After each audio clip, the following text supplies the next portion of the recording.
Hi everyone and welcome back to the normal 外国人介绍台湾 studio. As you can see, there is not a single pack of Swedish juice or Swedish oat milk left on the shelves here, which is something that we will talk about in the end of this video. But first, we will of course talk about the countless of times Taiwan-related news have shown up in local and international news this week. But something that actually is possible to count are the 400,000 COVID-19 vaccines which Poland has donated to Taiwan, adding yet another European country to the list of independent countries who have decided to donate COVID-19 vaccines here to Taiwan after the recent donations from both Slovakia, Czech Republic, and Lithuania. So on the behalf of entire Taiwan, I do want to send over 400,000 thank yous to Poland, since these vaccines are very much needed. Because although the actual cases of COVID-19 here in Taiwan are again very few, the CECC have decided to not remove the current level 2 restrictions until 60% of the population have been vaccinated, which hopefully is something that will happen before the end of the year, but thanks to donations such as the recent one from Poland, definitely will speed up the overall process. But 400,000 COVID-19 vaccines is actually not the only thing Taiwan has received from Europe this past week, since the Taiwan illustrator Wu Shihong won the prestigious Raymond LeBlanc Prize, which is actually considered the most prestigious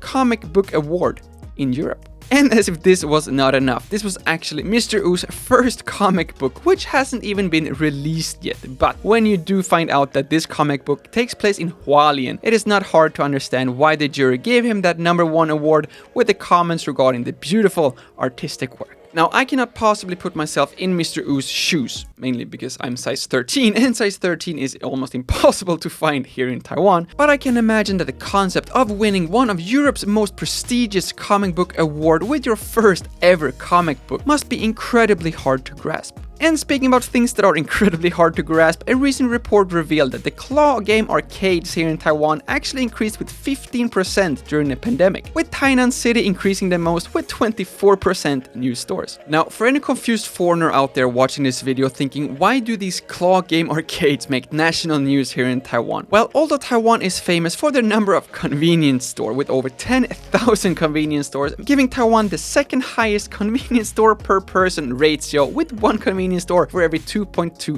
thousand people living here in Taiwan, we actually have even more claw game arcades, with these arcade stores being the highest revenue source for Taiwan's amusement tax. Now, if I'm gonna be honest here, I personally do not care about these arcade games at all, and I think it's just a completely waste of both time and money. You go to these stores, drop in a few coins, and before you know it, you've spent 75 NT dollars without getting anything back in return. So if you ask me, I would much rather take those 75 NTs and support a local YouTuber here in Taiwan to make sure that that YouTuber can continue making better and more videos introducing Taiwan to the rest of the world every single week. Because although some of you might enjoy these arcade games, you actually need to have an incredible amount of luck to win at these games, and it's much more like a lottery than just pure skills. But then there are of course other ways than just luck to win at a lottery as well.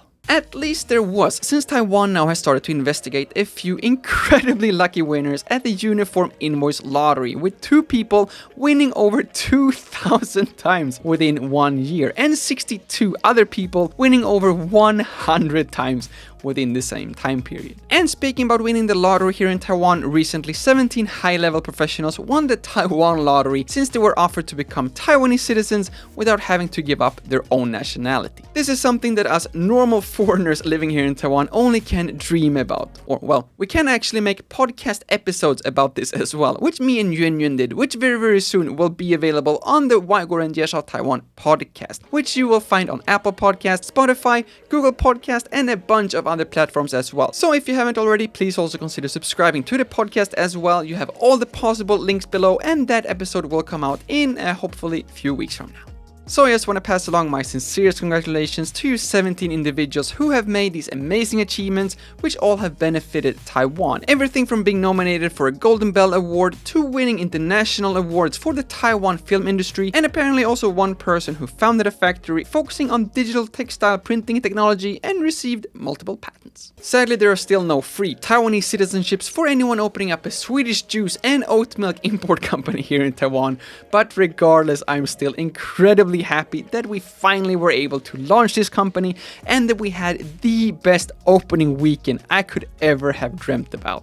Honestly, all you guys are just simply amazing. For every single order that you made, I will get a notification on my phone, and my phone would not stop vibrating throughout the entire weekend. If you have missed my previous video where I'm talking about this, then long story short, I recently opened up a food import company here in Taiwan, which will focus on Swedish, healthy, natural foods. The website is jbw.tw, and if you visit my personal website, jbw.tw/Lukas, then you, as a thank you for watching my YouTube videos, will of course receive 10% throughout the entire store. So last weekend was actually the official launch. After months of preparation, everything from deciding which boxes to have, all the shipping materials, putting the Chinese ingredients list on every single bottle. After all of this, after literally months of preparation, you are ready to release the YouTube video explaining how you have actually opened up your first company here in Taiwan with 3 months worth of inventory. Only to discover that all thanks to you, we actually sold out 3 months of inventory for several different flavors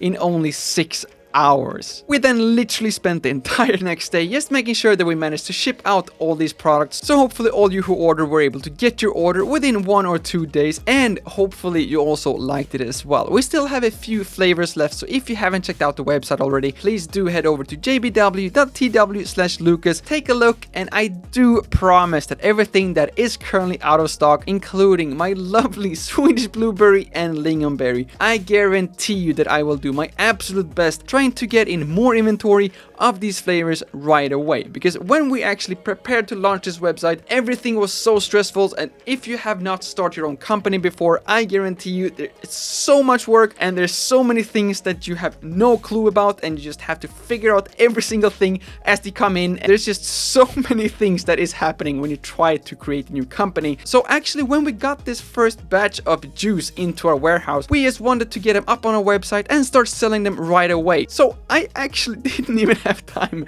to take a few bottles for myself. So I still have not had this Swedish blueberry and lingonberry juice in months. So believe me that although if you are excited behind your screen waiting for the next batch of Swedish blueberry juice, no one is waiting more than I am for the next batch, which sadly we don't have a date for just now. But as soon as this comes into our warehouse, I will make sure to take a few bottles for myself first, and then I will actually let all my YouTube channel members know first. As soon, the same day as it comes into Taiwan, that information will be available on my YouTube channel membership, and then as soon as it comes in, I will start to prepare a new video as well. So 1 week later, that information will also be available here on the public YouTube channel as well. So if that is something that you want to be notified about, please do consider to support this channel a little bit by joining my YouTube channel membership, or subscribe to this channel and activate that bell so you get notified as soon as I release a new video talking about the new inventory, new blueberry juice, hopefully together with a few other very interesting Swedish and European flavors as well. That was everything I had to share this time. Again, thank you all so much for watching, and a special thank you to every single one who have already ordered some Swedish juice, supporting me, supporting my business, and who are curious of trying these Swedish flavors of blueberry, lingonberry as well. My name is Lukas, starts with L as in like, ends with S as in subscribe. Please do both, and see you all in the next one.